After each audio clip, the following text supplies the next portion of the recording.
Hey guys, tonight we're going to spend some time with a man named Justin Alexander Shetler, an American adventurer who gave up a comfortable life to search the world for something deeper and who walked into a Himalayan valley in the summer of 2016 and was never seen again.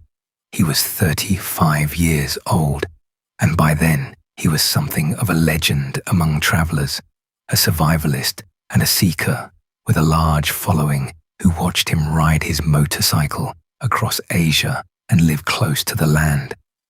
He had come to a place in India called the Parvati Valley, a place of astonishing beauty and a dark reputation, a valley that has swallowed so many foreign travelers over the years that people call it the Valley of Death. And on a pilgrimage to a sacred mountain lake in the company of a holy man, Justin joined that long, sorrowful list. Before we settle in for this one, take a moment to like the video and subscribe, but only if you genuinely find value in what we do here.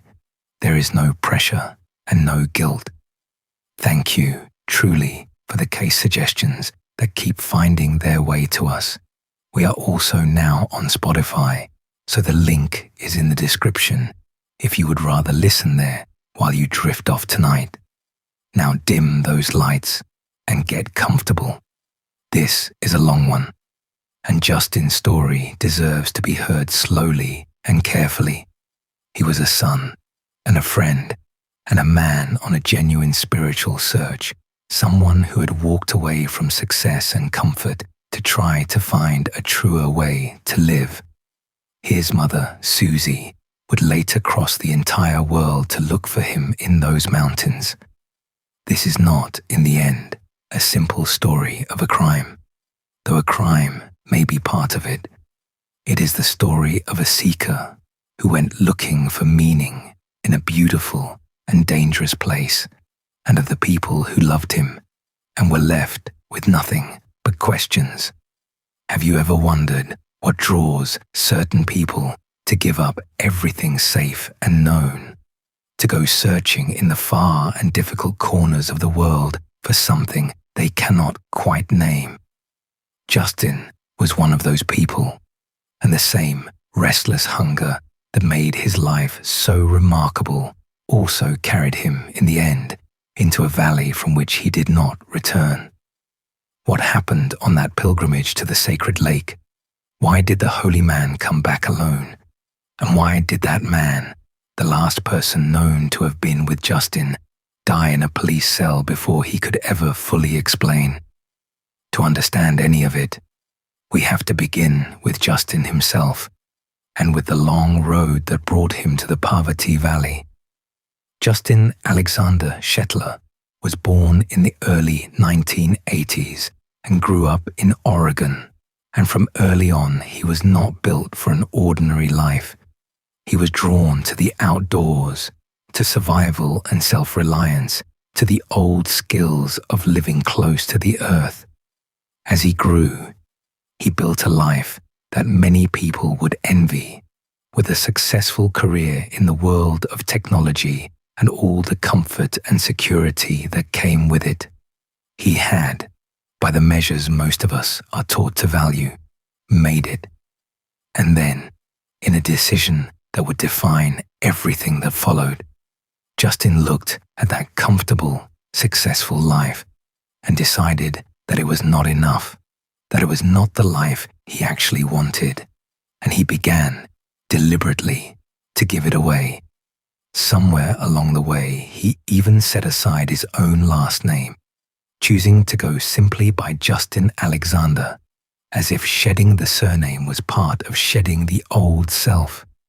He had a military background and real, hard-won survival expertise, the kind of skills that let a person live in the wild where others could not.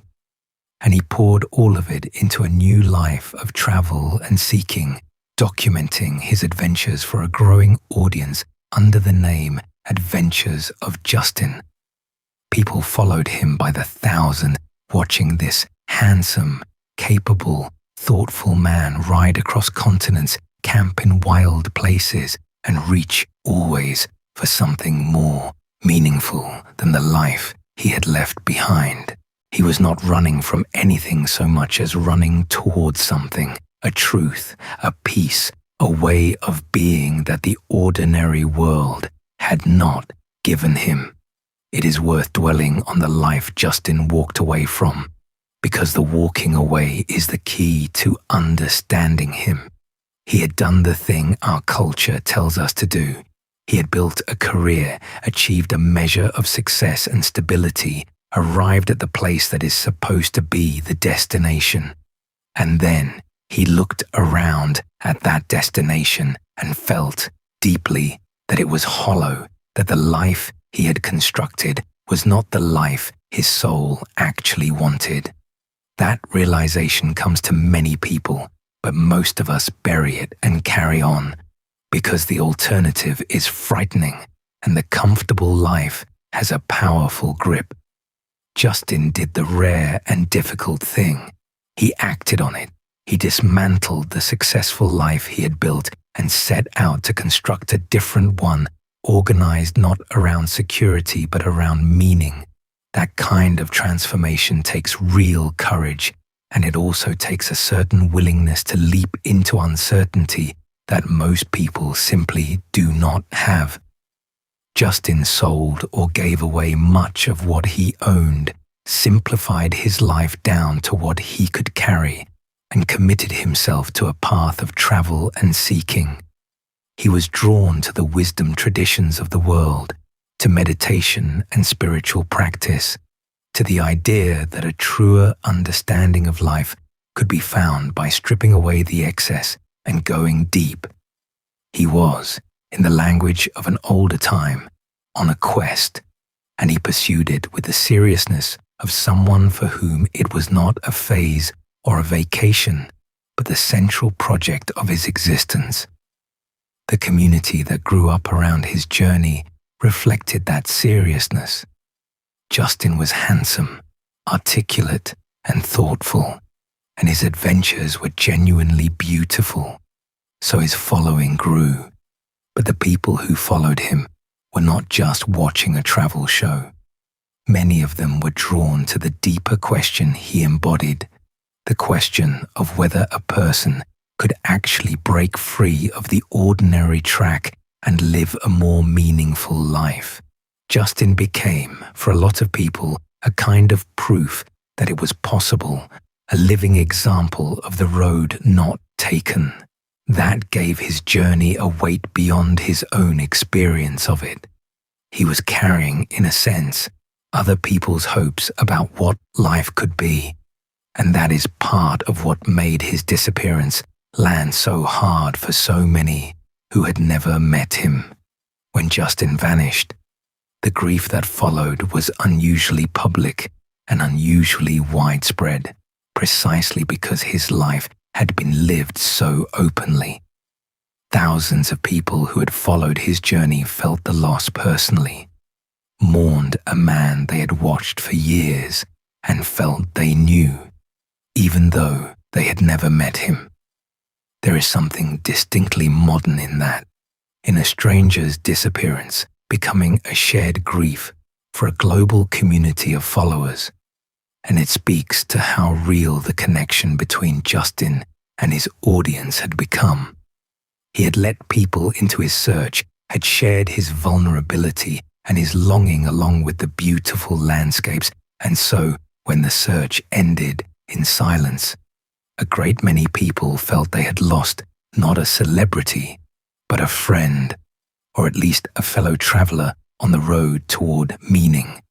That public grief was, in its way, a testament to the life Justin had led, but it also carried a risk, the risk that the real man would be lost behind the symbol he had become. To his followers, Justin was an inspiration, a proof that a freer and more meaningful life was possible, and there is a danger in loving a person mostly for what they represent. The real Justin was more than a symbol of the road not taken. He was a specific, complicated human being, with his own struggles and doubts and depletions, not a flawless icon of the seeking life, but a real person walking a hard path imperfectly, as we all walk our paths. To honor him fully means seeing past the beautiful persona to the actual man, the one who was tired and gaunt and searching, the one his mother knew and worried over, the one who was so much more than the inspiration his followers projected onto him.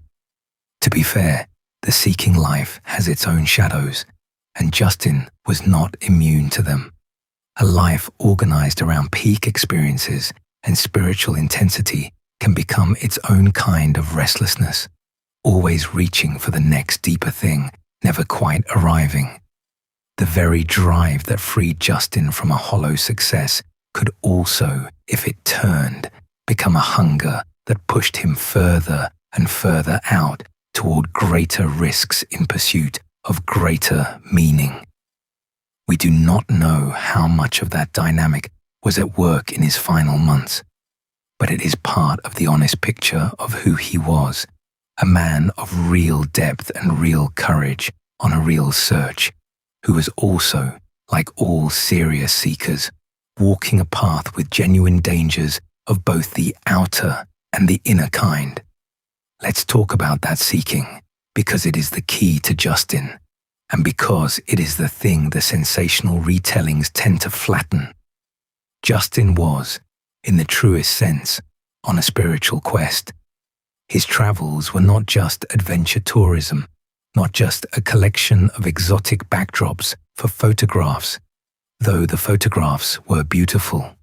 They were a genuine search for meaning, for enlightenment, for some deeper understanding of how to live. He rode his motorcycle across Asia, immersing himself in different cultures and practices, meditating, studying, testing himself against hardship. He was raising money for a school in Nepal. He was, by every account, a thoughtful and generous man who took his search seriously and who was willing to go to real lengths and real risks in pursuit of it. India, and the Himalayas in particular, have drawn seekers like Justin for a very long time. There is a whole tradition of Western travelers coming to the subcontinent looking for the thing they could not find at home, following gurus, sitting in ashrams, hiking to sacred sites high in the mountains. For many of them, it is a genuine and transformative pilgrimage. For some, it becomes something more consuming, a search that pulls them further and further from safety in pursuit of a peak experience, always just out of reach. Justin was somewhere in that tradition, a serious and sincere seeker who had come to the Himalayas to go deep. That tradition of Western seekers in India runs deep, and it is worth understanding because Justin was walking a well-worn path, even in its dangers. Since at least the middle of the 20th century, Westerners have come to India in waves, looking for what their own cultures seemed unable to give them: a spiritual depth, a different way of being, an escape from materialism and into meaning. They came to the ashrams and the gurus, to the meditation retreats and the sacred rivers and the high mountain shrines. For many, it was genuinely transformative, and they returned home changed for the better. But the path has always had its casualties, seekers who went too deep or too far, who lost themselves in the search, who fell prey to false teachers or their own unmoored longing, or who simply pushed into country and situations more dangerous than they understood. The seeking life is beautiful, and it is not safe, and it never has been. Justin fits into that long history, and understanding it helps us see him clearly, neither as a naive victim nor as a reckless fool, but as one more in a long line of sincere Western seekers who came to the Himalayas reaching for the sacred. What set Justin apart was his skill, his genuine survival expertise, which should have made him safer than most of the seekers who came before him. And yet, the valley does not seem to discriminate. It has taken the skilled and the unskilled, the sincere and the shallow, the well-prepared and the utterly naive. Have you ever wondered whether the very intensity of a spiritual search can blind a person to danger, can make them willing to accept risks they would never accept for an ordinary goal? For a seeker at the height of a quest, the promise of transcendence can outweigh the fear of harm, and that imbalance more than any lack of skill may be what carries so many of them past the point of safety. There is no judgment in any of this, only an attempt to understand. The seekers who come to India, Justin among them, are often the most thoughtful and courageous people, precisely because they are willing to question the ordinary life and go looking for something more. That courage is admirable. It is also sometimes dangerous, because it takes people to the edges of the map, into the remote and the difficult, where the deepest experiences and the greatest risks both live. To be fair, most who go come home, but the Parvati Valley holds the ones who did not, and Justin's presence on that list is not a mark against him. It is simply the price that the seeking life, at its most extreme, sometimes exacts, and the particular valley he came to was one of the most beautiful and one of the most dangerous places a seeker could choose. The journey that brought Justin to that valley had carried him across much of Asia, most memorably on a motorcycle. There is a whole culture of long-distance motorcycle travel, of riders crossing continents on two wheels, exposed to the weather and the road and the countries they pass through in a way that no other kind of travel allows. Justin embraced it fully, riding through country after country, camping and staying with locals and immersing himself in the places he moved through. The motorcycle was more than transport. It was a philosophy, a commitment to moving through the world slowly and openly and vulnerably, meeting it face to face rather than through the glass of a tour bus. On that machine, Justin became the traveler his followers knew, weathered and free and always moving toward the next horizon. Along the way, his search kept deepening. He spent time learning from various teachers and traditions, sitting in meditation, testing his survival skills against real hardship, living for stretches in ways that stripped life down to its essentials. He was not collecting countries like stamps. He was looking for something, and each place and practice was another attempt to find it. And crucially, his search was not purely inward or selfish. He was raising money to build a school in Nepal, turning his platform and his journey towards something that would outlast him and help others.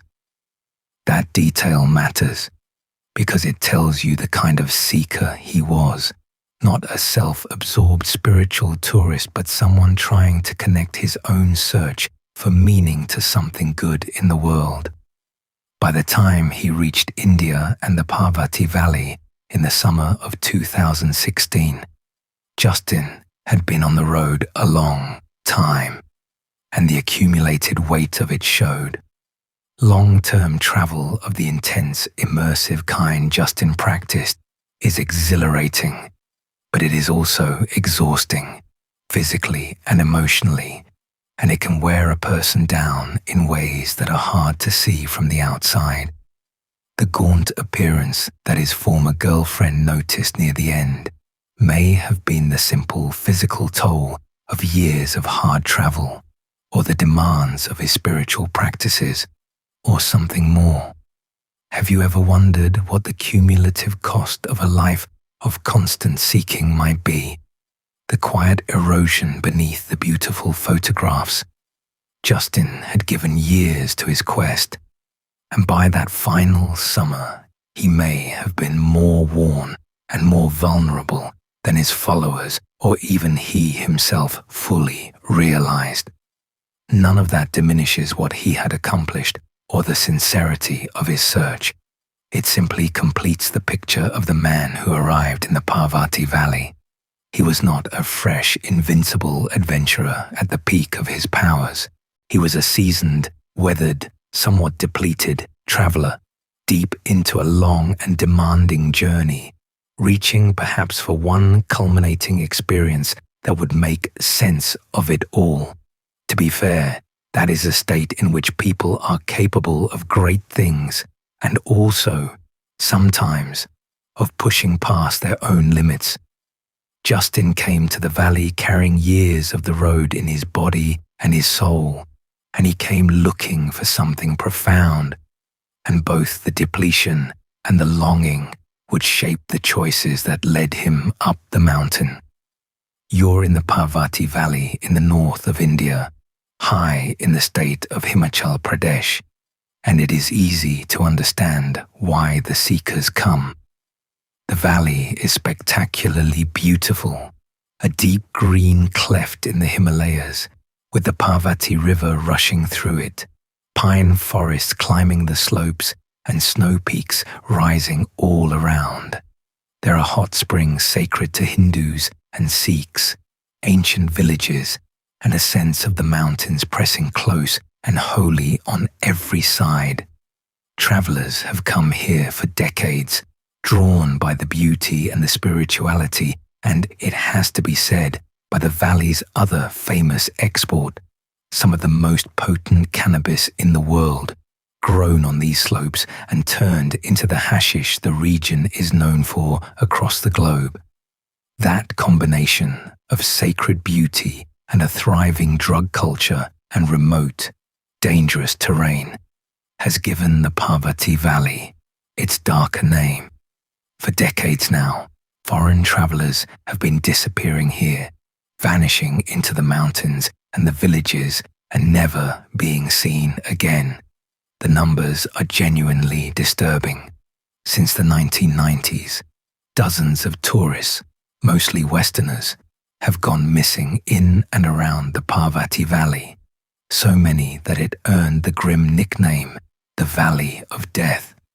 Some of the missing were later found dead, victims of falls or the river or the weather. Many were never found at all. It is one of the most concentrated clusters of traveler disappearances anywhere in the world, and it was into this valley, with its beauty and its shadow, that Justin walked in the summer of 2016.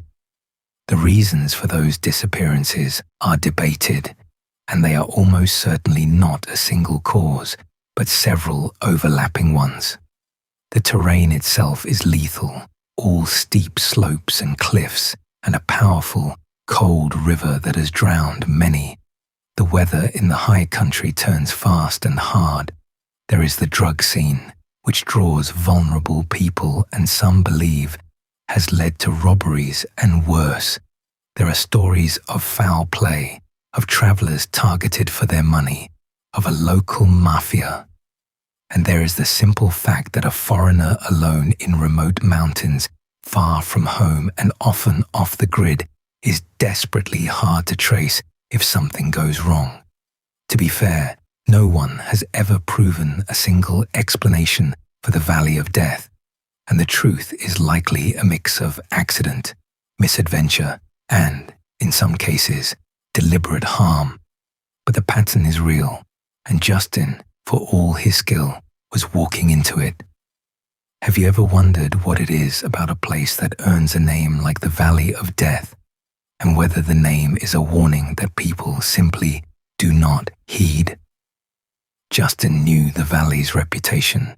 He was not naive, and he was not unskilled.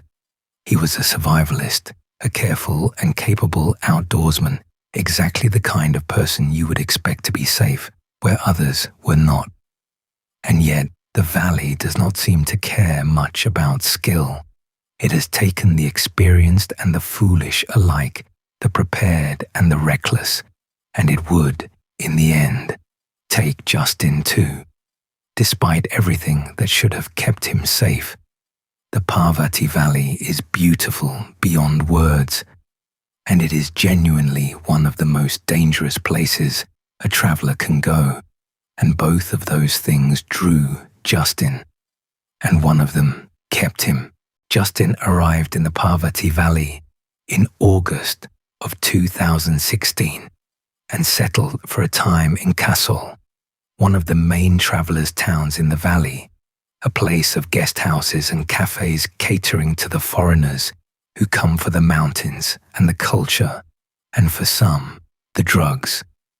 He stayed at a guest house called Om Shanti, and he had his motorcycle, the machine that had carried him across so much of Asia. By this point in his long journey, though, Justin was not quite the picture of glowing health that his followers might have imagined. Those who saw him and spoke with him near the end noticed that he looked thin, even gaunt, worn down perhaps by the length and intensity of his travels, or by the demands of the spiritual path he was walking, or by something harder to name.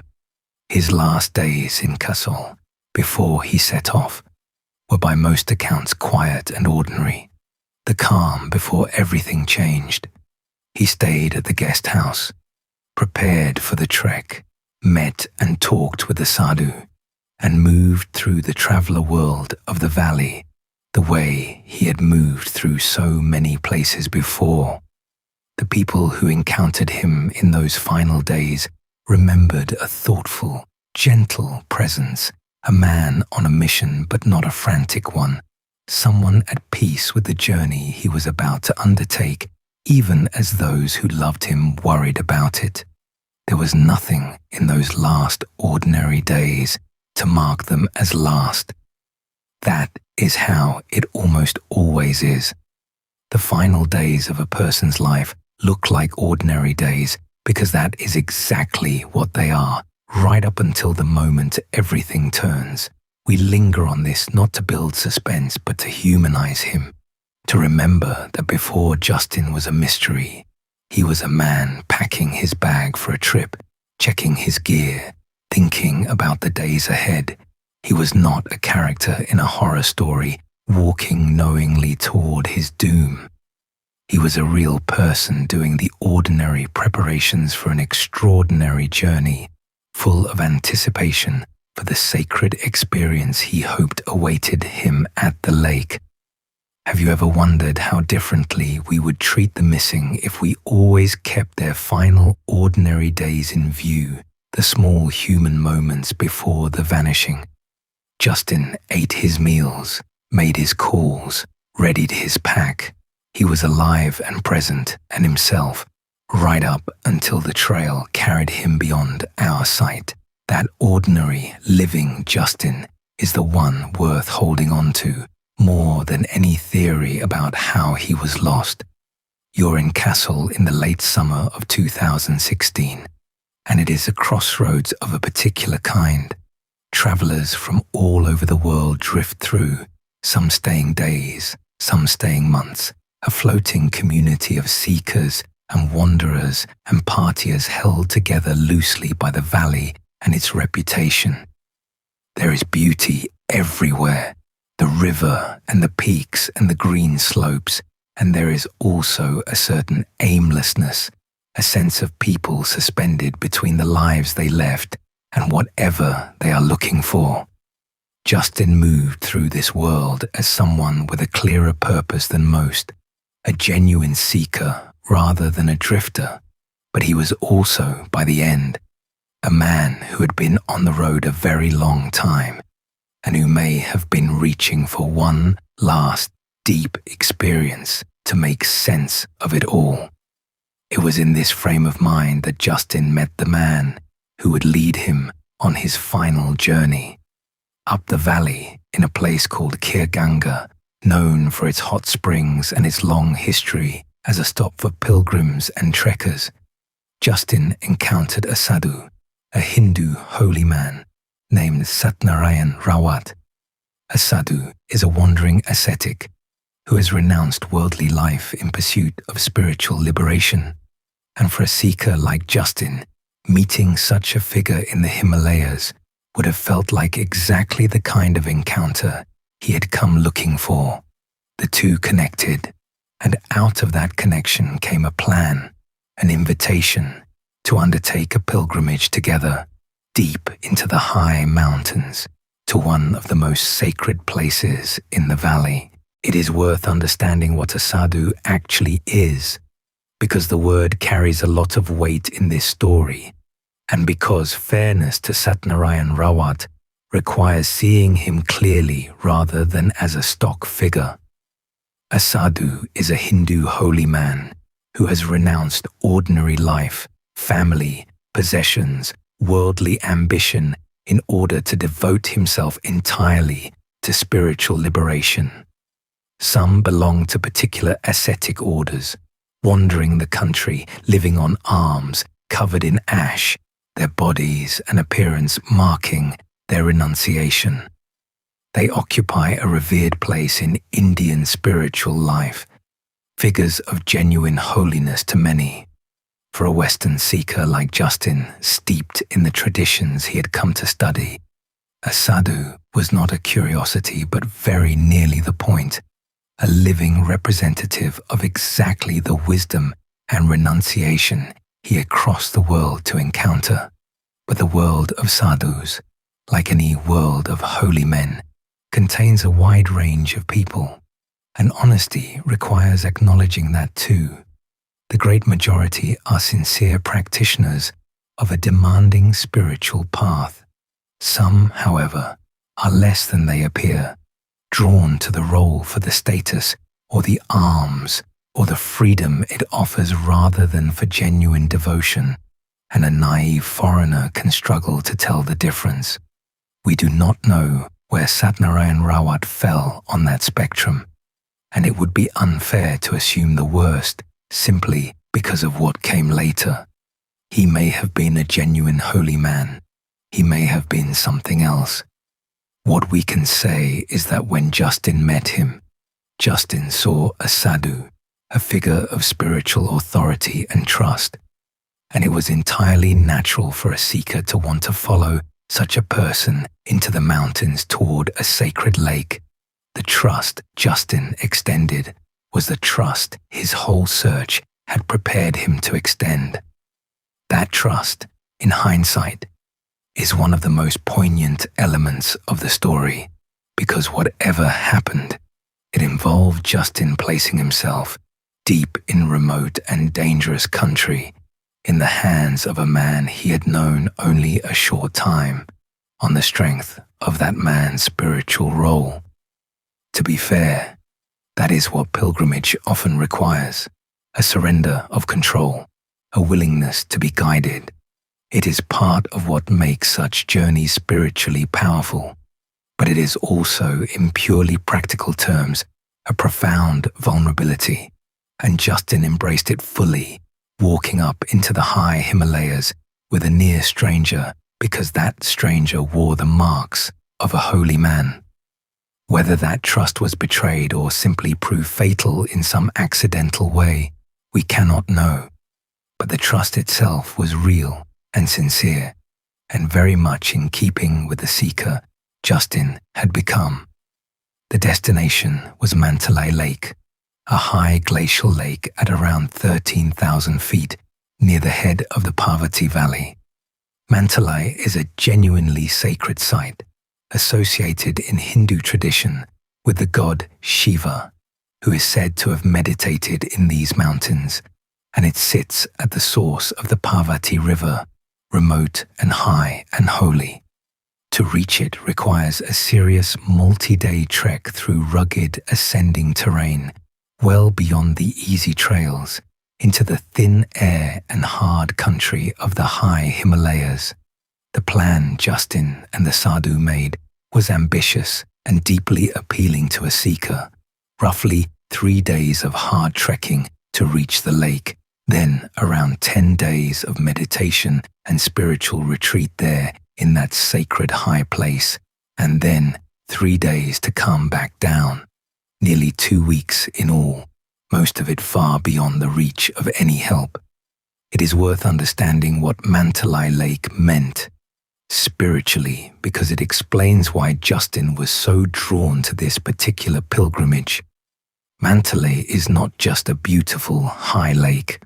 In Hindu tradition, it is a genuinely sacred place, associated with the god Shiva, who is said to have meditated in these very mountains. The lake sits near the source of the Parvati river, and there is a deep spiritual logic to journeying to the source of a sacred river, to the origin, the beginning, the place where the holy water is born. For pilgrims, reaching such a site is not merely a hike, but an act of devotion, a movement toward the sacred center of things. For a seeker like Justin, steeped in the traditions he had come to study, the chance to meditate for days at the source of a holy river, in a place touched by one of the great gods of Hinduism, would have been close to the ultimate goal of his entire journey. That is the crucial thing to understand about Justin's final trek. It was not a random adventure or a casual outing. It was, for him, potentially the culmination of years of searching, the deepest and most sacred experience he had yet attempted, a genuine pilgrimage to a genuine holy place in the company of a genuine holy man. Everything he had been reaching for across all those miles and years seemed to converge on that high lake. You can feel in the shape of it why he said yes despite the danger and the reputation and his own depleted state. This was the thing. This was what the whole search had been building toward. To turn back from it out of caution would have felt, to a seeker of Justin's intensity, like turning back from the very purpose of his life.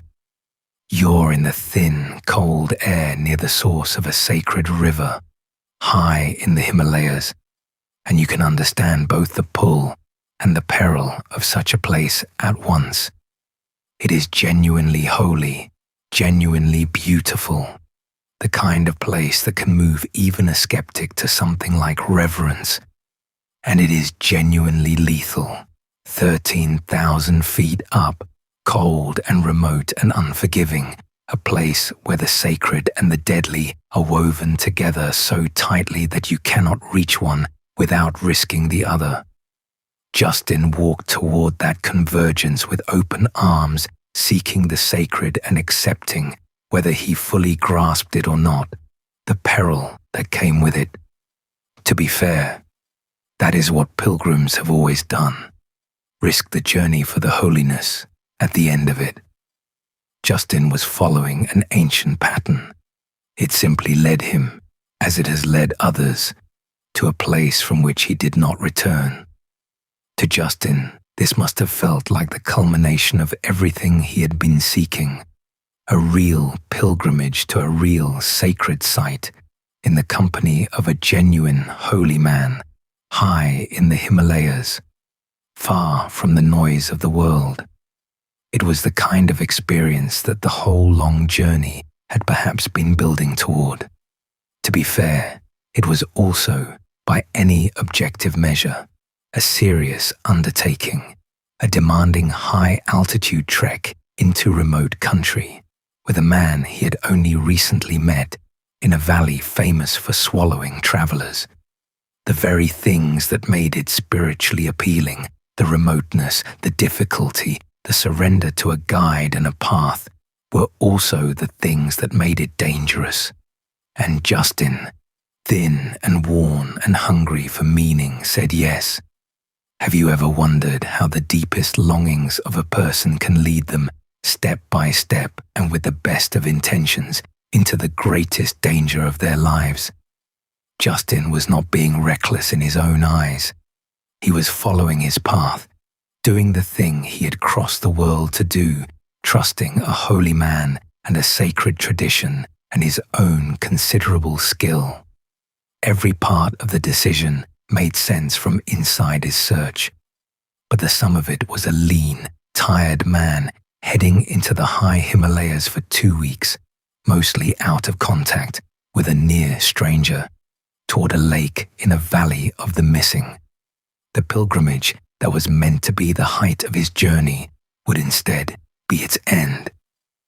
In the days just before he left, Justin reached out to the people he loved, and those final communications are among the most precious and painful pieces of this story. He called his mother, Susie, and told her about the pilgrimage he was about to undertake. Susie, with a mother's instinct, was worried. Something about the plan, the remoteness, the length, the near stranger guiding him, did not sit right with her, and she said so. He called his father, Terry, and talked through his plans. He spoke with a former girlfriend, Linda Barini, who noticed how thin and gaunt he had become. These were not the messages of a man cutting ties. They were the ordinary check-ins of someone about to go off the grid for a couple of weeks, reaching out to say where he was going and that he would be back.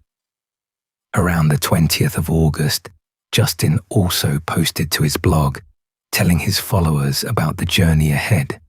He wrote that he expected to return in the middle of September, and then he added a line, half joking, that would take on an almost unbearable weight in hindsight. "If I am not back by then," he wrote, "do not look for me." He meant it lightly, the way any of us might sign off before disappearing into the wilderness for a while. A wink at the drama of going off-grid. He could not have known how those words would echo, how they would be read and reread by people desperate for meaning, how a casual joke would come to sound like a prophecy. It was not a farewell. It was a young man's playful sign-off before an adventure. But it is impossible, now, to hear it as anything but haunting. We should be careful and clear about that line, because it has been used to suggest that Justin meant to disappear, that he walked into those mountains never intending to come back. The plain evidence argues against that reading. He told his mother and father his specific plans and his expected return date. He arranged the trek as a round trip, with 3 days back down built into it. He was raising money for a school, engaged with the world, making plans for the future. A man who intends to vanish does not usually give his worried mother a detailed itinerary and a return date. The joke about not looking for him was exactly that, a joke. And to build a theory of intentional disappearance on top of it is to mistake a young man's humor for a confession. To be fair, we will weigh that possibility fairly later. But the note itself is not the evidence some have made it out to be. On the morning of the 22nd of August 2016, Justin left the Om Shanti guest house and set out. He packed light, in the way of a man confident in his own skills and committed to a certain purity of experience. He carried basic food, some rice and oats and nuts and raisins, tea and flour, a sleeping bag, a machete, a wool shawl against the cold, and the walking stick he had made, which he had carved so that it could also be played as a flute. It was a spare, almost monastic kit, the gear of a survivalist and a pilgrim rather than a tourist. And with the sadhu, Satnarayan Rawat, Justin turned toward the high mountains and began to walk up the valley, toward the sacred lake, into the thin air and the deep silence of the Himalayas. You're in the high country on the trail up toward Mantalai in late August, and the land grows wilder and higher with every mile. The green valley gives way to steeper slopes. The trail climbs alongside the rushing Parvati river. The peaks close in and the air thins and cools. This is a hard and beautiful path, a real Himalayan trek, and few people are out here, especially this late in the season with the high country soon to turn. Somewhere ahead is the sacred lake, the meditation, the experienced Justin had come so far to find. Behind him, the ordinary world falls away with each step, the guest houses and the cafes and the phone signal and the reach of any help. He's doing exactly what he wanted to do, walking into the holy mountains with a holy man, and he is also walking, with each step, further from anyone who could save him. That is the last clear image we have of Justin Alexander Shetler, a lean, tired, hopeful man walking up a Himalayan trail in late August toward a sacred lake in the company of a sadhu. After that, the trail of certainty goes cold. What happened up there, at the lake, or on the way to it, or on the way back, no one has ever been able to say for sure, because only two people knew, and one of them would never come home, and the other would be dead before he could give a full and truthful account. Everything past this point is reconstruction and suspicion and the long anguish of a family left to imagine the worst. But the man who walked up that trail was alive and hopeful and doing the thing he loved. We should hold that image as we move into the darkness that follows. It is worth understanding what the trek to Mantalai actually demands, because the physical reality of it shapes every theory about what happened. This is not a casual walk. The route climbs steadily from the green lower valley into genuine high country, gaining thousands of feet, until it reaches the lake at around 13,000 feet, an altitude where the air holds far less oxygen, and where altitude sickness becomes a real danger even for the fit. The trail follows the Parvati River and its tributaries, which must be crossed, and those crossings, over cold and powerful glacial water, are among the most dangerous parts of any Himalayan trek. The weather at that altitude is volatile and can turn savage without warning, and by late August, with the season beginning to shift, the high country was becoming less forgiving by the week. You're in that terrain, climbing toward the sacred lake, and every element of it is capable of killing a person who makes one mistake. The thin air saps your strength and clouds your judgment. The river crossings offer a moment of real peril each time. One slip on a wet rock enough to send you into water that gives no second chances. The slopes are steep and the footing uncertain, and a fall in that country can be fatal or can leave you injured and helpless, far from any help. For a lean, worn, depleted man like Justin, however skilled, this was a serious physical undertaking at the edge of what a body can safely do, and the margin for error was thin. Any of these ordinary hazards, the altitude, the water, a fall, could have ended his life without any human being lifting a hand against him. That physical reality is essential to hold on to, because it means the mountains alone are a sufficient explanation for Justin's death. We do not need a crime to account for a man vanishing on a trek like this. Trekkers die on exactly this kind of route, in exactly these ways, with grim regularity across the Himalayas. To be fair, the suspicious circumstances of Justin's case, the sadhu's murky account and death, understandably pull our attention toward foul play. But before we reach for the human explanation, honesty requires acknowledging that the trek itself was lethal enough, that a lone accident in that high, cold, oxygen-starved country crossing that killing river is entirely capable of explaining everything, and that many who know the mountains believe an accident is the most likely answer of all. The darkness that follows is real, but some of it may be the simple darkness of the mountains, not of men. Mid-September came, the time Justin had said he would be back, and there was no word from him. At first, that was not necessarily alarming. He had been vague about the exact timing. The trek was long, and a man off in the high Himalayas might easily run a few days or a week behind. But as the days stretched on and the silence held, the worry that Susie had felt from the beginning hardened into something colder. Justin was reliable about staying in touch when he could. He had never simply gone quiet like this, and the mother, who had been uneasy about the whole plan from the first phone call, now had to face the possibility that her instinct had been right, that something had gone very wrong up in those mountains.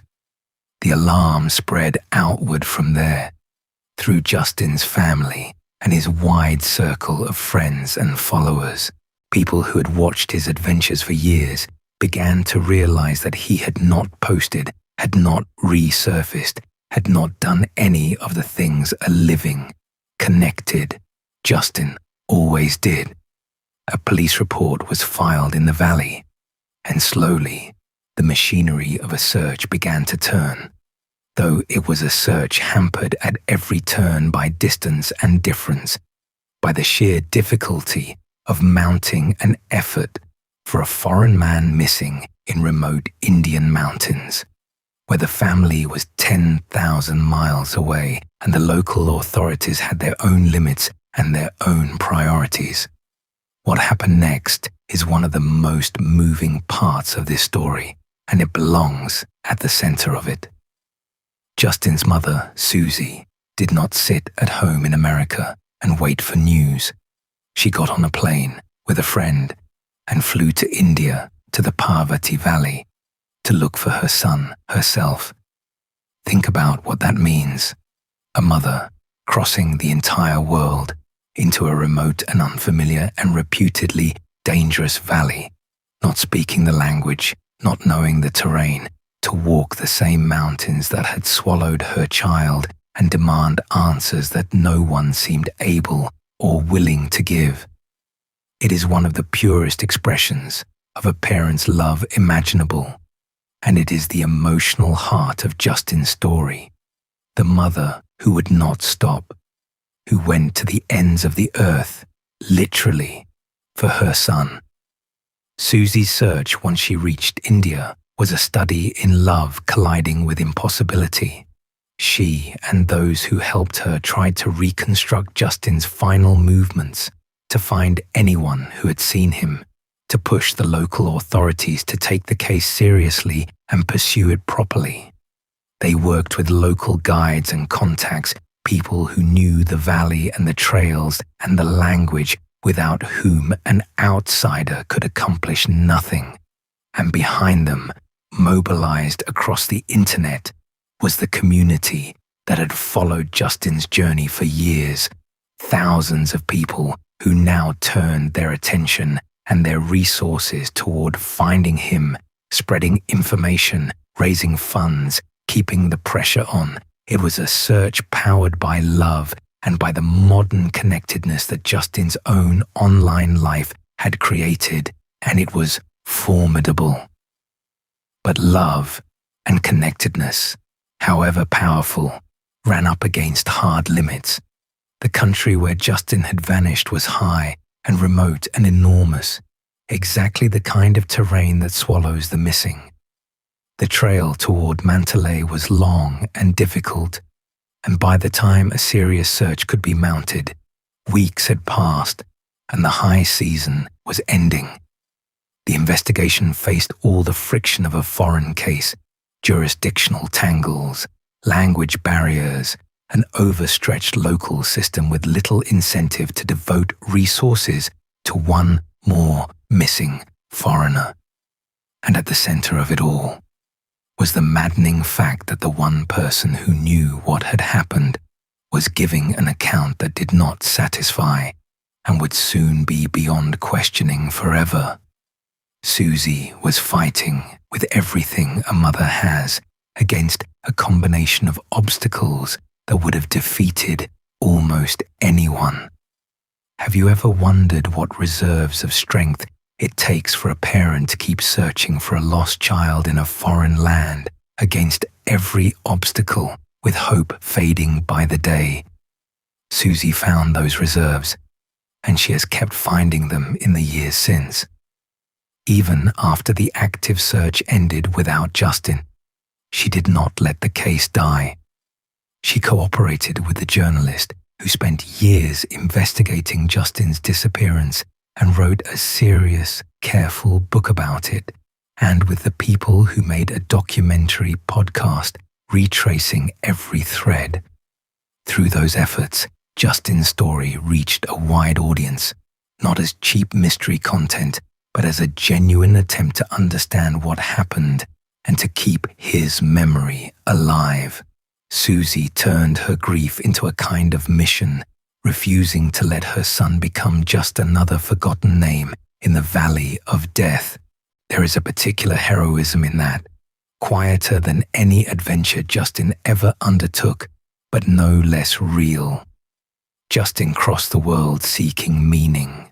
When he was lost, his mother crossed the world seeking him, and then spent years making sure the world remembered him.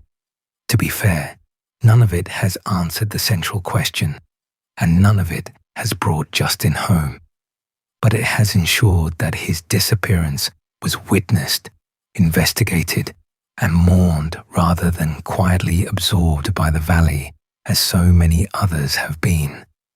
In a story with almost no resolution, Susie's refusal to give up is the closest thing to a redemptive thread, the love of a mother standing against the silence, insisting that her son mattered, and making the rest of us see it too.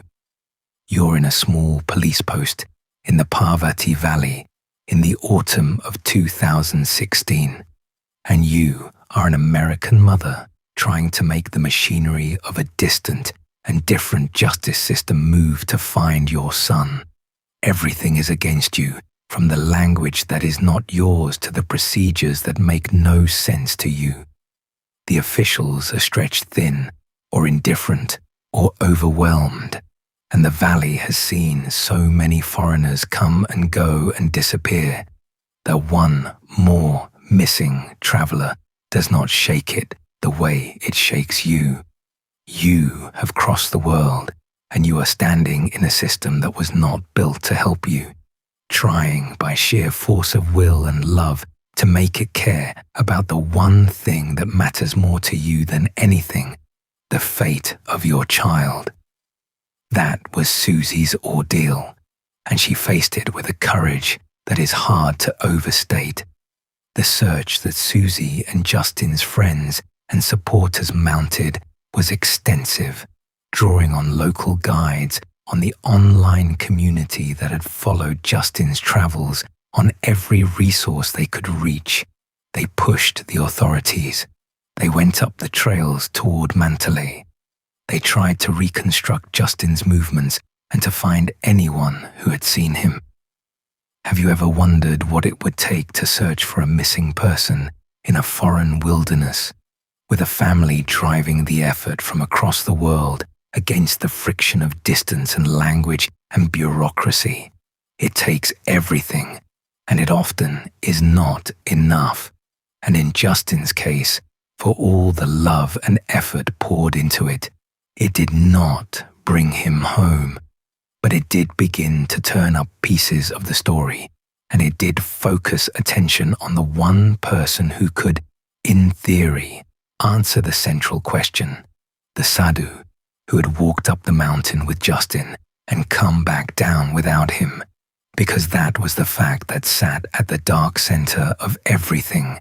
Justin had gone up the trail with Satnarayan Rawat, and at some point, the sadhu had returned to the lower valley alive, while Justin had not. Whatever had happened at Mantalai Lake or on the trail, the sadhu had been there for it, or had at least been the last person known to have been with Justin. He was, inevitably, the focus of the family's questions and the authorities' attention, the one living witness to the end of Justin's journey. And what he had to say, and what happened to him next, would would turn an already agonizing disappearance into something even darker and more unresolved. Let's move through this next part carefully, because it involves a man who is never charged with any crime and who is no longer alive to speak for himself. And both of those facts demand that we tread gently and fairly. When Satnarayan Rawat came back down from the high country without Justin, he was, of course, asked what had happened, and the accounts of what he said and how consistent it was are murky and troubling. By various reports, his explanation of how he and Justin had become separated was unclear or shifting or difficult to reconcile with other details. To the family and to investigators, the sadhu's account did not add up in the way a simple, innocent parting would. But we have to be honest that murky is not the same as guilty, and that an unclear account from a wandering ascetic, questioned across a language barrier about events high in the remote mountains, is not in itself proof of any wrongdoing. The suspicion naturally fell on him, because he was the last person known to have been with Justin, and because a man does not vanish on a two-person trek without the other person knowing something. The authorities detained Satnarayan Rawat for questioning, holding him at a police post in the valley at Manikaran as they tried to determine what had really happened up there near the sacred lake. This is the ordinary course of such an investigation. When one of two people on a remote journey disappears, the other becomes, inevitably, the focus of inquiry, not necessarily as a proven wrongdoer, but as the one person who was there, the one who might hold the answer. And so the sadhu sat in custody, the single living link to Justin's fate, with the family and the world waiting to learn what he knew. And then, before that question could ever be resolved, Satnarayan Rawat died. While being held at the police post, the sadhu was found dead, in what was reported as a suicide by hanging in his cell. With his death, the one person who had been with Justin at the end, the one person who might have been able to say what happened at Mantalai Lake, was gone, and the truth he carried, whatever it was, went with him. It is hard to overstate how devastating that was for any hope of resolving the case. The central witness, the last companion, the man at the heart of every question, died in custody before he could give a full and final account, and the door to the truth, which had been opened just a crack, swung shut, apparently forever. We have to sit with the awful ambiguity of that death because it deepens the mystery rather than resolving it, and because it deserves care in its own right. A death in police custody is a troubling thing wherever it happens, and it raises questions that go beyond Justin's case. Was it truly a suicide, the act of a man overwhelmed by guilt, or by fear, or by the simple despair of confinement? Was it something else, some failure or worse within the custody itself? We do not know, and it would be irresponsible to claim we do. What we can say is that the sadhu's death, however it came about, was its own tragedy, and that it robbed everyone, including Justin's family, of the answers that only he might have provided. 2 men went up that mountain. One never came back, and the other died in a cell before the truth could be pulled from the silence. It is important, painful as it is, to hold the line of fairness here. Satnarayan Rawat was never tried, never convicted, never proven to have harmed Justin in any way. He may have been guilty of something terrible. He may equally have been an innocent man, a genuine holy person who became separated from a companion in dangerous country through no fault of his own, and who then found himself detained, suspected, and utterly alone in a situation he could not escape, and who despaired. We cannot know which of these is true, And Justin's story, for all the suspicion that surrounds the sadhu, contains no proof of the man's guilt. To be fair, the murky account and the timing look bad, and it would be dishonest to pretend otherwise. But looking bad is not the same as being proven, and a dead man who is never charged is owed the presumption of innocence just as surely as anyone living. We will not convict him tonight, because the evidence never did. The investigation itself, it must be said, was hampered at every turn, and its failures are part of why the case will likely never be resolved. From the beginning, the effort to find Justin and to determine what happened to him ran into the hard realities of a remote foreign case. Crucial evidence was lost or never recovered. Justin's phone, which might have held photographs, messages, location data, some record of his final days, was never found. The passage of time before a serious search could begin meant that any trail on the ground had gone cold, and the local investigation, whatever its intentions, lacked the resources, the forensic capacity, and perhaps the will to pursue a difficult case involving a foreigner missing in high mountains, in a valley long accustomed to travelers who came and went and sometimes vanished. The death of the one key witness in custody was, of course, the single greatest blow to any hope of resolution, and it raises hard questions about the custody itself. A suspect who dies before he can be properly questioned or charged represents a catastrophic failure of the process, whatever the cause of the death. If Satnarayan Rawat knew what happened to Justin, that knowledge died with him. If he was innocent, then an innocent man died alone and suspected in a cell, which is its own miscarriage.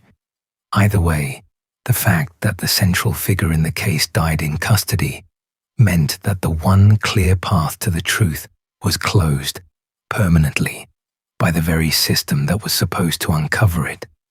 Have you ever wondered how often the truth in these cases is lost not to the wilderness, but to the failures of the people and systems meant to find it?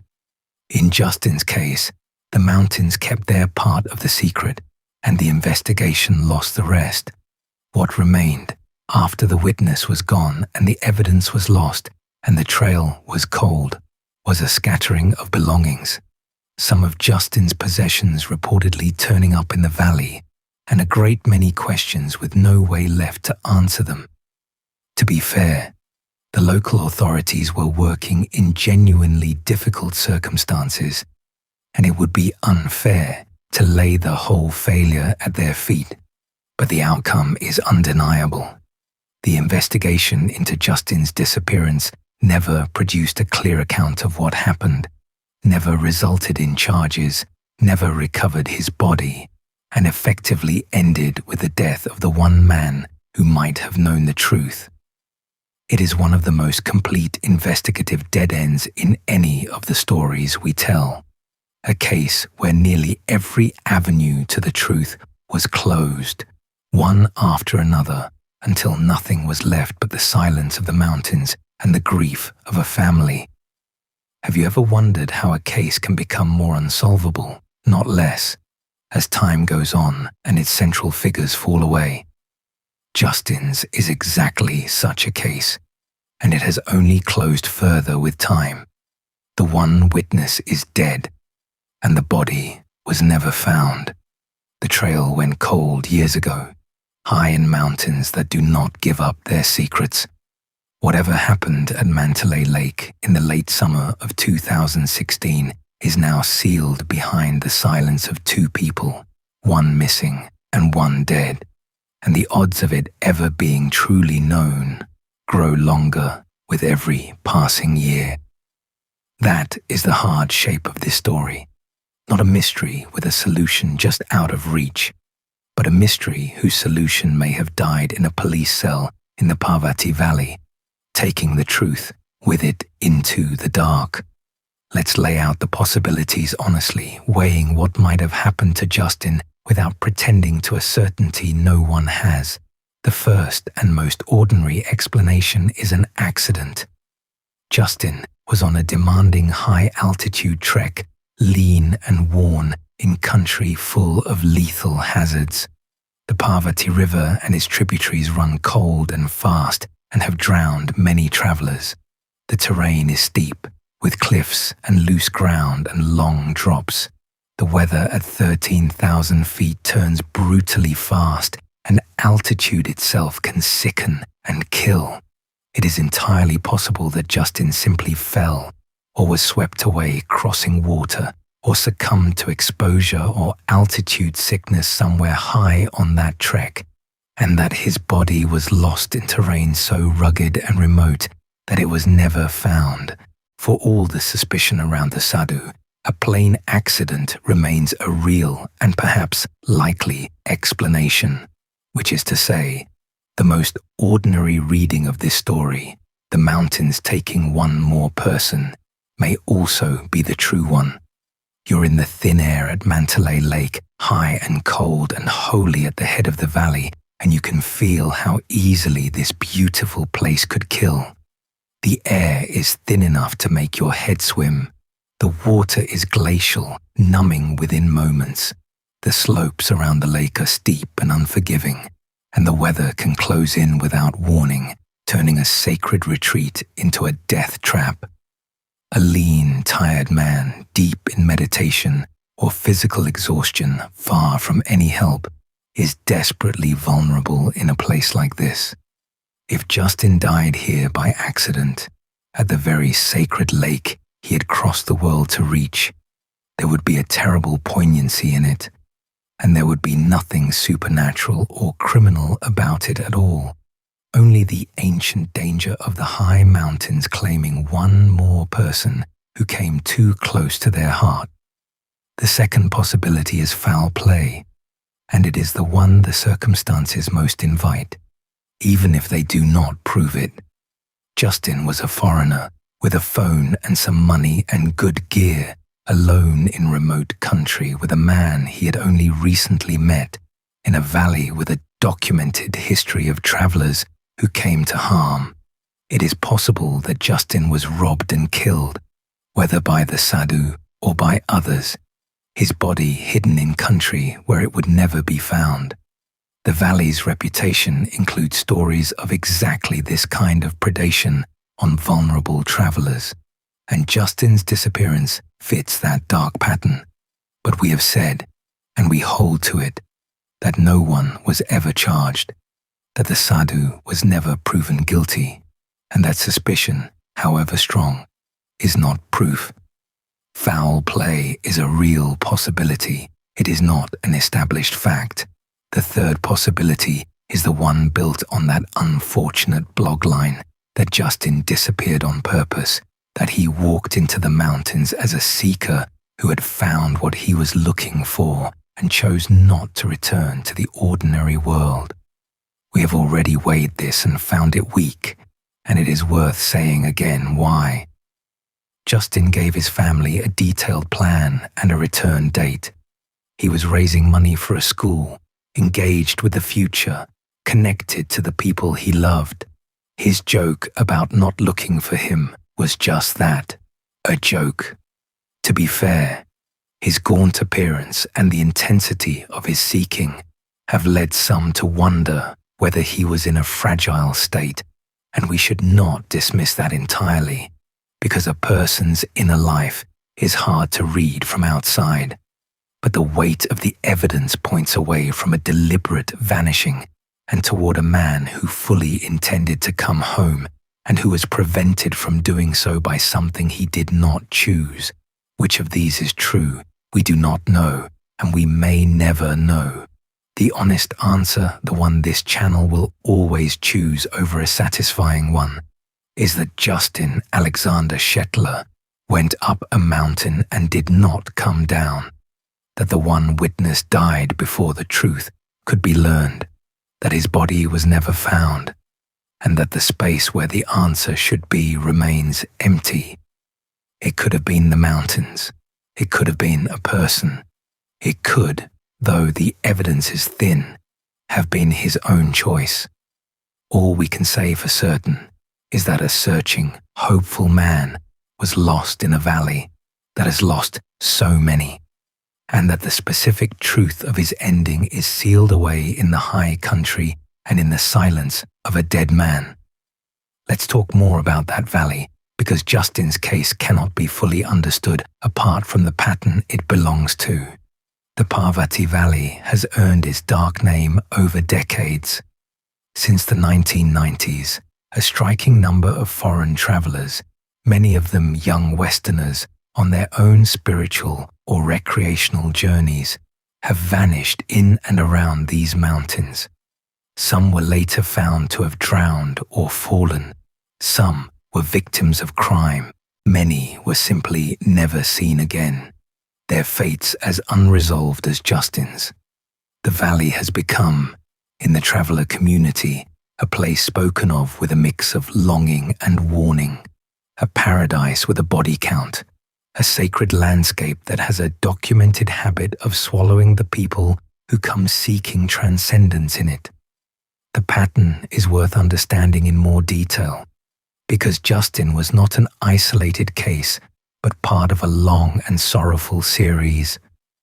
Over the decades, the missing of the Parvati Valley have included travelers from many countries, drawn by the same mix of beauty and spirituality and, for some, the drug scene.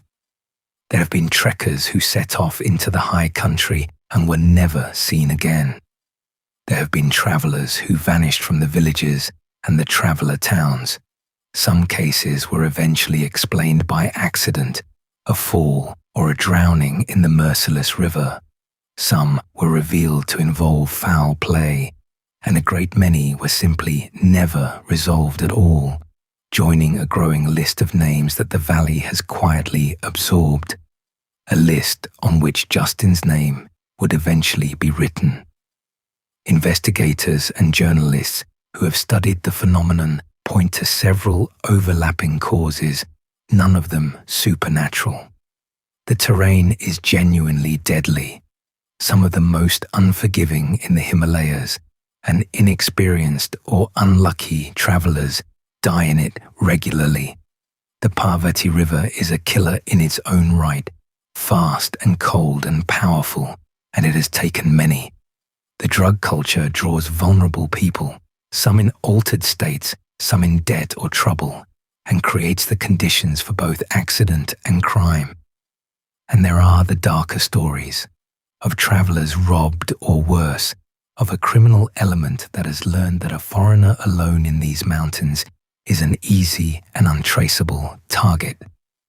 The truth of the Valley of Death is almost certainly all of these at once, a place where the ordinary dangers of the high Himalayas are multiplied by human ones. You're in the Parvati Valley understanding it now, not as a supernatural place, but as a real and dangerous one. And the danger is somehow more sobering for being ordinary. There is no curse here, no malevolent force reaching out to take travelers. There is only a landscape lethal enough to kill the careless and the careful alike, a river that drowns, a drug economy that preys on the vulnerable, and a remoteness that makes the missing nearly impossible to trace. That is enough. It has always been enough. The valley does not need to be haunted to be deadly, and treating it as a place of mystery rather than a place of genuine, explicable danger does a disservice to everyone who has died there, Justin included. They were not taken by ghosts. They were taken by mountains and water and sometimes by other people in a place where all three are unusually capable of doing harm. It matters that Justin knew this reputation and came anyway, because it speaks to both his confidence and his hunger. He was not ignorant of the valley's dark name, but he was a survivalist, deeply skilled, and he surely believed, as skilled people do, that the dangers that claimed others would not claim him. And he wanted what the valley offered, the sacred sites, the deep experience, the culmination of his search, badly enough to accept the risk. To be fair, that calculation is one that adventurous people make constantly, and usually it works out, and they come home with a story.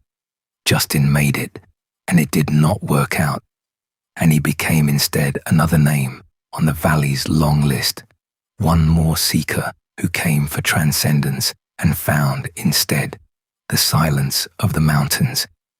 Let's step back and think about what Justin's story asks of us, because it is more than a mystery, and it deserves more than a shudder. Justin was a genuine seeker, a man who did something most of us only dream about, who walked away from success and comfort to search for a deeper and truer way to live. There is something admirable in that, even something inspiring, and it would be wrong to let the darkness of his ending erase the light of his search. He was not a foolish thrill seeker. He was a thoughtful, generous, courageous person, chasing meaning with a seriousness that most of us never bring to anything. And the hard truth of his story is that the very depth of his search, the willingness to go far and risk much in pursuit of transcendence, was inseparable from the danger that killed him. That is the seeker's paradox, and Justin embodies it completely. To search for the deepest experiences, a person has to go where those experiences live, into the remote and the difficult and the sacred, which is very often also the dangerous. The mountain lake that promised enlightenment was the same mountain lake that could kill him. The surrender to a guide and a path that made the pilgrimage spiritually powerful was the same surrender that left him vulnerable. You cannot cleanly separate the reward Justin sought from the risk that took him, because they were, in the high Himalayas, the same thing. He went looking for the peak of his journey, and he found it, and it was also the end. There is a deeper tension in Justin's story worth drawing out, because it may be closer to the heart of what happened than any theory about the sadhu or the terrain. Justin's whole identity, for years, had been built on self-reliance. He was a survivalist, a man who prided himself on being able to take care of himself in any environment, on needing no one, on mastering the wild through his own skill. That self-sufficiency was central to who he was and to how his followers saw him. And yet the spiritual path he was walking asked something almost opposite of him.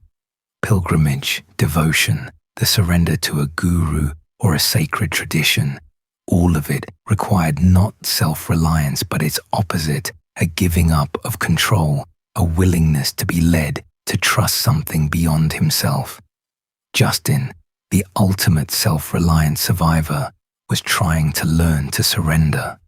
You can see that tension in the very shape of his final journey.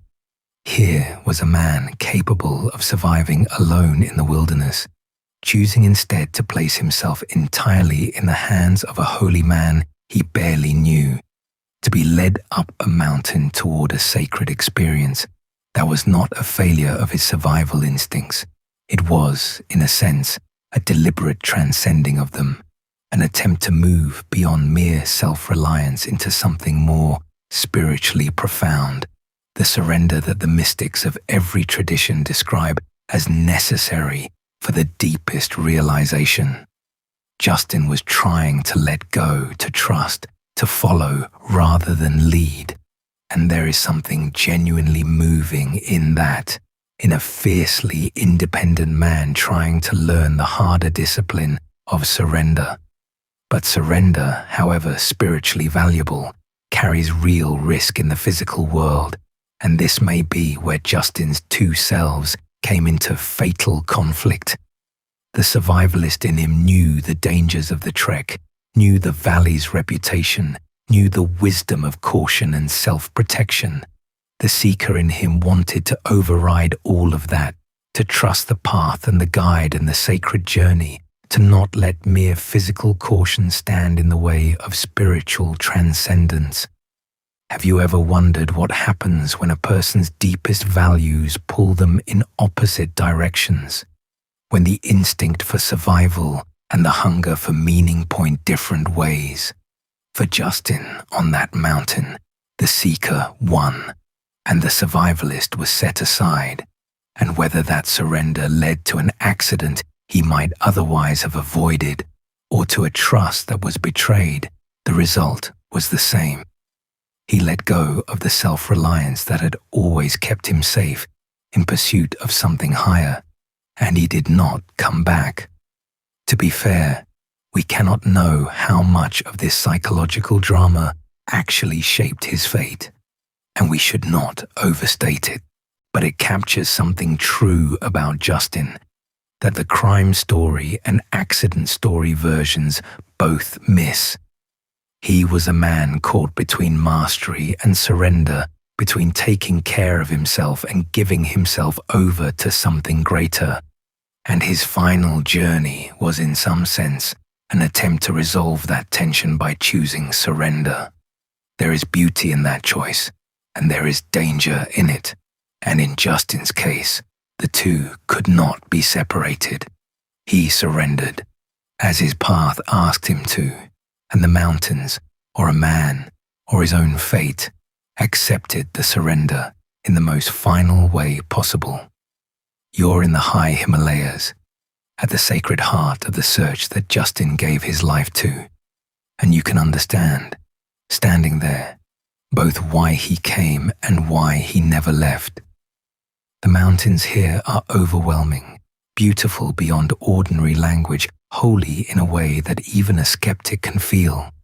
It is easy to see why a seeker would cross the world to reach this, would risk everything for the chance to sit in meditation at the source of a sacred river, high and alone and close to whatever he was reaching for.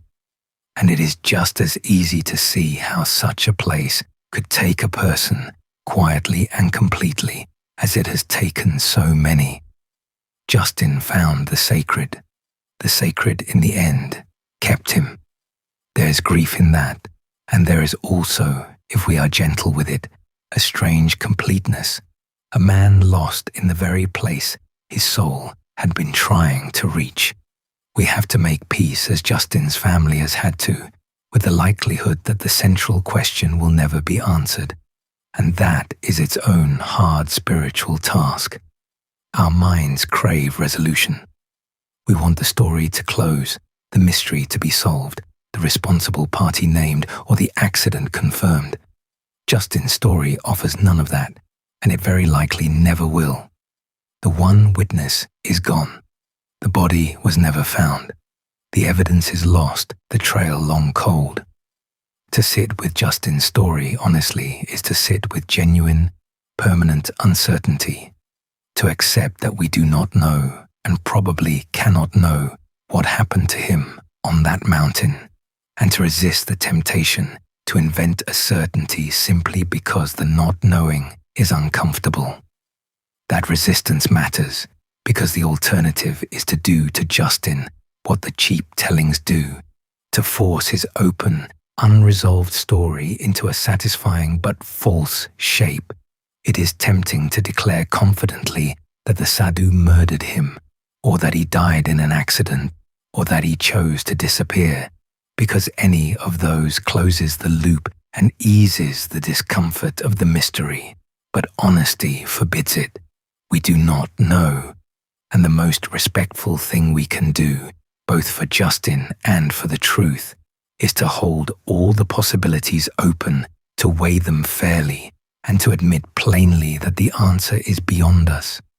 Have you ever wondered whether there is a kind of respect in refusing to pretend we know what we do not?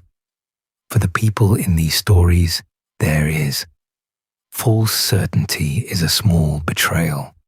Honest uncertainty, held with care, is a form of love. And so we are left, as Justin's family is left, with the man rather than the answer, which may be as it should be. In the end, What happened on that mountain matters less than who Justin was, the seeker who gave his life to the search for meaning, the son who was loved, the traveler who inspired thousands, the man who carved a flute from a walking stick and carried it into the high Himalayas. The mystery of his ending will likely never be solved. But the truth of his life is not a mystery at all. It is written in the years he spent searching, in the people he touched, in the mother who will not stop loving him. That truth is available to us, and it is the one worth holding more than any theory about the darkness at the end of the trail. For his family, and above all, for his mother, Susie, the loss has been an open wound that no amount of searching has been able to close. There is no body to bury, no confirmed account of how he died, no justice, because the one suspect died before any case could be made, and no one was ever charged. Susie has lived in that hardest country of all, the country of a parent who has lost a child and cannot even learn how. And she has responded not with silence, but with a fierce and enduring love. She has kept Justin's story alive, worked to bring attention to his case and to the wider tragedy of the Valley of Death, cooperated with the writers and investigators who have tried to piece together what happened. Her son's disappearance became the subject of a serious book and a careful podcast, in no small part because Susie refused to let him be forgotten. Those tellings deserve mention because they represent the right way to handle a story like Justin's, in contrast to the cheap mystery content that so often swarms these cases. A journalist spent years investigating Justin's disappearance, traveling to the valley, interviewing the people involved, reconstructing his life and his final journey in careful detail, and turning it into a book that treats Justin as a full human being rather than a lurid puzzle. A documentary podcast retraced the case with similar seriousness, following every thread, weighing every theory, refusing easy answers. These efforts did not solve the case because the case may be unsolvable, but they did something arguably more valuable. They preserved Justin as a person, examined his story with rigor and respect, and kept his disappearance from being either forgotten or exploited. That is the difference between honoring a story and consuming it. And it is a difference this channel tries hard to hold to. It would be easy to tell Justin's story as a spooky tale of the Valley of Death, all mystery and menace, a foreigner lured to his doom by a sinister holy man in a cursed valley. That version would get attention.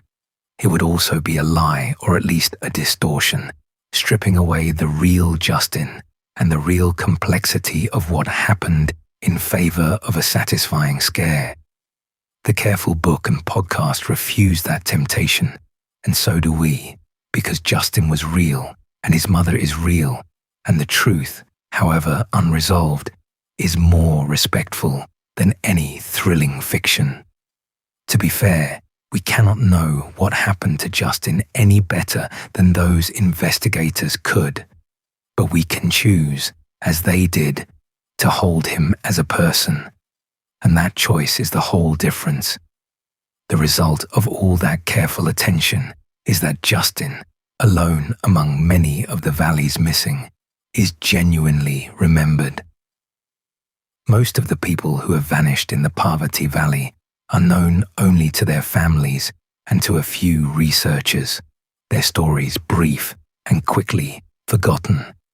Justin's story, because of his following in life and his mother's fierce advocacy in the aftermath, has been told with a depth and care that most of the missing never receive. There is a bitter irony in that it took a disappearance to make the world truly pay attention to Justin, and that the attention came for his ending rather than his life. but there is also something redemptive in it. Justin wanted his life to mean something, to reach people, to matter. Through the careful telling of his story and through his mother's refusal to let him fade, it has, even if not in the way he would have chosen.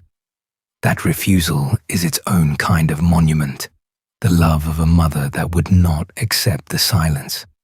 Psychologists have a name for the kind of grief Justin's family carries. They call it ambiguous loss, the grief that cannot complete itself because the loss is never confirmed or explained. It is widely considered one of the hardest forms of grief a person can endure, precisely because it denies the mind the resolution it needs to begin healing. The mourner is suspended, unable to fully accept the death because nothing has confirmed it, unable to hope because reason forbids it, caught forever in between. There is no body, so there is no grave and no certainty. There is no established account, so there is no story to make the loss comprehensible. And there is no justice, because the one suspect died and no one was ever charged. Justin's family was left with the fullest possible version of an unresolved loss, a triple absence with no natural exit. That is the country they have lived in since 2016, and it is a country with no border on the far side, no point at which the not knowing resolves into knowing and the grief can finally settle. They wait, as the families in so many of these stories wait, for an answer that may never come. To be fair, there's no right way to endure such a thing, and no one navigates it perfectly.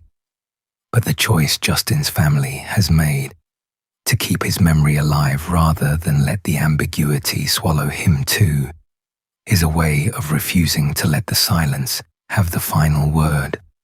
If they cannot have closure, they can at least have witness. If they cannot bury Justin, they can at least make sure he is not forgotten. That is what love does when the ordinary paths of grief are closed to it. It finds another way to honor the lost, and it keeps walking without the ending it so desperately needs. Have you ever wondered what it takes to keep loving and keep searching and keep speaking a lost child's name year after year with no answer ever coming?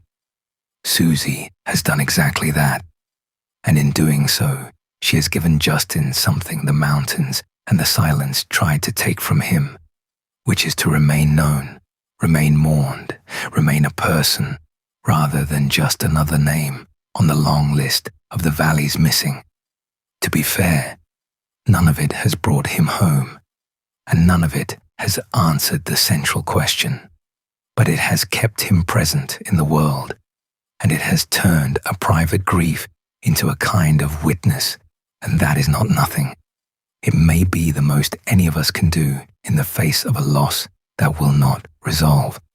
So let's come back one last time to Justin himself and let the mystery and the suspicion fall away.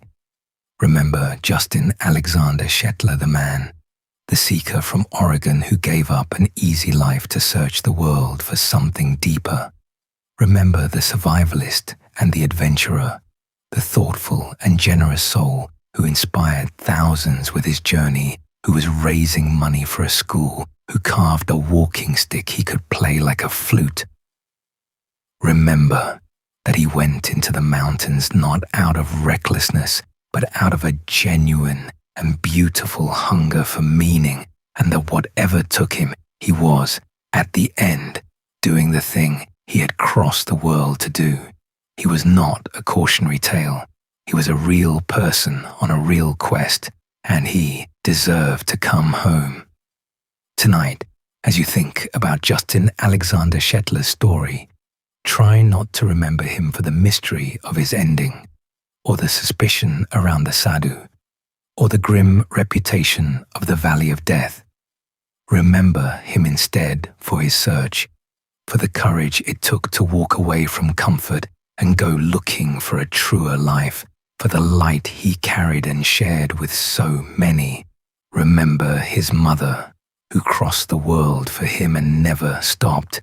And remember that behind every disappearance in that beautiful and terrible valley is a real person who was loved, who was seeking something, who deserved to be found. Justin is still out there, somewhere in the high Himalayas he came so far to reach. His body was never recovered, and his story was never resolved. But he was not just a mystery. He was a man who went looking for the sacred, and who deserves, tonight and always, to be remembered with tenderness and with respect for the search that defined him.